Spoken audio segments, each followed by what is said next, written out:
One. Welcome to Professional Development Day here on our Zoom meeting. Our group here today is made up of myself, Travis Gibbs, Brendan. I'll let you say your own name, Yeah, Brendan Personali. and Shantae Winfrey. and we are working with also Hyun, who is also not in our Zoom meeting today, but did provide some of the research and information that we're going to show you on the brochure here. We are going to be discussing the adolescent brain in terms of its anatomy, changes that happen in the anatomy and behavior for adolescents, and some instructional methods and strategies in order to keep those changes in mind for that age group. So unfortunately here, presenting our brochure, some of our graphics are not showing up over Zoom, but the informational aspect of it is there. And the download of this PDF should provide better images, and I'll explain what that is. So here's the front part of our adolescent, which the main leaflet is going to be far to the right. We're calling this the adolescent brain, anatomy, development, teaching, and technology. So actually the first page will be the far left, and we'll start with brain anatomy. It's been broken up into outer and inner parts. Some important things to note here is that it's broken up into the part and the function that it has in the individual, and we'll just cover a couple that are important when talking about adolescence. So you have the prefrontal cortex, which is responsible for a lot of personality development, being able to plan correctly and efficiently, making decisions, and having impulse control, which is something that's lacking in some adolescents because that gland is still being developed. And that interacts often with the amygdala, which is in the inner. So the inner section of the brain is also made up of different parts, and the amygdala is very important for dealing with emotion, memory. It's associated with stress and is that mechanism of the brain that brings up fight or flight when dealing with certain scenarios. Two of these images here are some diagrams of the outer and inner parts of the brain, respectively. On the left is outer and right is inner. Fortunately, you can't see it, but it does list the same parts that you see in the graphic.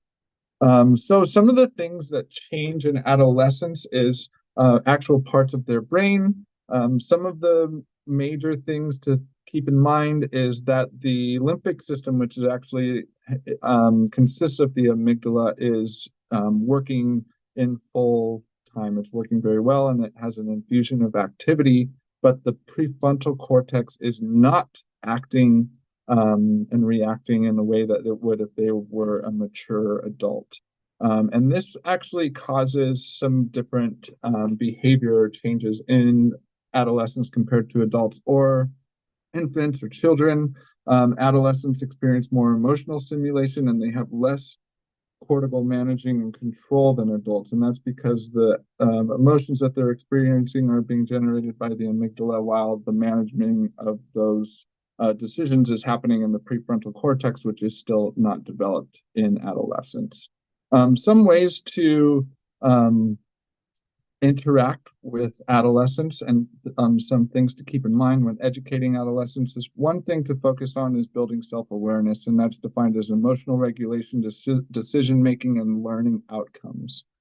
So some activities that we can do and some strategies to take on in a classroom when to increase self-awareness is mindfulness activities, taking breaths, or also reflecting in journals. So that emotional reflection on things that happened throughout the day and how they were reacted to is something that can help individuals stay connected to how they're reacting and their own awareness of their actions.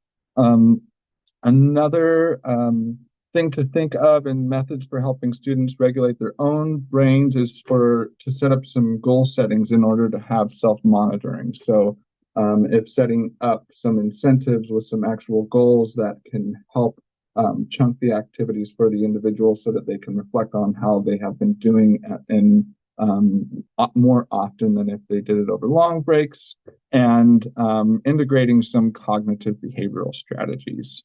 And some other aspects of learning that we broke down here are decision making, problem solving, and learning. And this actually says part right here. I'm just noticing that as we're going over that. But these are aspects of learning. We have our strategies and activities that correlate with each part. So in decision making, we have student input and bringing in student input, challenging topics, and group work, which corresponds to the activity of where students work in groups to design and build straw bridges with weight limits to test how strong their bridges are. So this is something that allows students to have an input in design. They're working together in a group, and they're also in sixth grade, they're just starting to understand how this type of physics works and how you can use math to measure these models before they're fully developed. We have other strategies and activities for problem solving and learning as well. And one important thing to think about in the classroom is technology. So one main thing that we saw is that in order to empower kids, we have to facilitate how technology is used. It's a very valuable tool that must be taught because it's used in future schooling or careers, but not all learning should be done on the screen. So there needs to be a balance because there are some cons for the adolescent brain. The light disruption or input can disrupt sleep patterns. They can get habitual instant gratification, which really stimulates that emotional response in the amygdala, which already is working extra hard. And there's more chance for cyberbullying and anxiety and different things to develop through that interaction online. But there's a lot of pros as well, like efficient gathering of assignments and grading, and ease to collaborate with peers, which is also something that we will talk about in our digital collaboration on this assignment. One thing that you can't see is some of the digital tools used often are Google Classroom.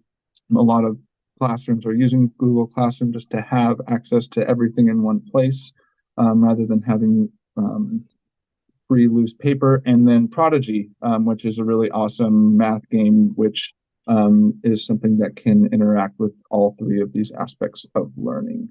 And we are going to move on and I'll end this and talk a little bit about our collaboration experience. Great. So I'll go ahead and start. Overall, collaboration was pretty smooth. We jumped right into the assignment. We split up parts of the rubric to discuss, and then we all contributed to making the final product. And tonight was the first night that we met to kind of put it all together, and it seemed to be a pretty efficient way to get it all done. Yeah, like I said, we did have open communication. Everybody had a voice. Everybody did their part. Everybody contribute. We problem solved just in case stuff didn't go like we wanted to, but we did push through and got it done. Yeah, and I think for all of us on an online platform, that being able to collaborate through online meeting spaces like the forum in our online classroom or Zoom works really well for all of our schedules. I think one thing we said if we could do it differently is maybe just having a little more time to meet and talk just in person through Zoom, but the time length of our assignment didn't really allow for all of that with all the other work. And yeah, just quickly going into how teachers and schools can benefit from this type of collaboration and being able to have the viewpoints and skill sets from other people, breaking work up so that you can cover a lot of ground at once is really helpful. And doing it online, there's a lot of really awesome tools that allow us to do that really effectively.